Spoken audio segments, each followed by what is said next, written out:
Кражбата на контејнерите за донирање облека што се случи минатата недела го вклучи алармот кај граѓаните кои што се загрижени за безбедноста во централното градско подрачје за да не станат плен на арами. Податоците на секторот за внатрешни работи сепак покажуваат минимално случување на вакви криминални дејства тука во центарот на градот. Полициската статистика покажува дека лани градскиот плоштад бил 6 пати мета на кратци. Сторителите украле вертикални светла, мобилни телефони од обложувалница, текстилна роба од бутик, но краделе и од возила и извршиле кражба на дрзок начин. Во 2016 година пак имало 4 кражби на ова подрачје.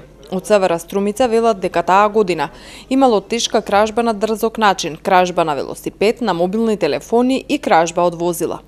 Напоменуваат дека согласно надлежностите постои обврска полициски службеници да патролираат во сите безбедносни реони на подрачјето на општина Струмица.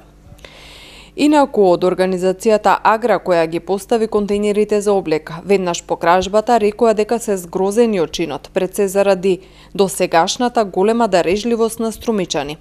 Зорана Костовска во телефонски разговор за ТВ канал Вис објасни дека поради нехигиенски услови ги отстраниле контејнерите од Штип затоа што несовесни граѓани таму пак фрлале секакви ѓубришта внатре во облеката.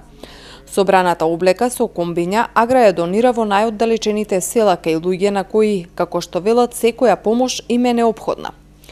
Од СВР Струмица велат дека се уште немаа пријавено кражба на пунктот. Апелираат до граѓаните, штом забележат кражба, веднаш да пријават во полиција на бесплатниот телефонски број 192, за да може навремено да излезат на терен и да ги обезбедат доказите и трагите за криминалниот чин.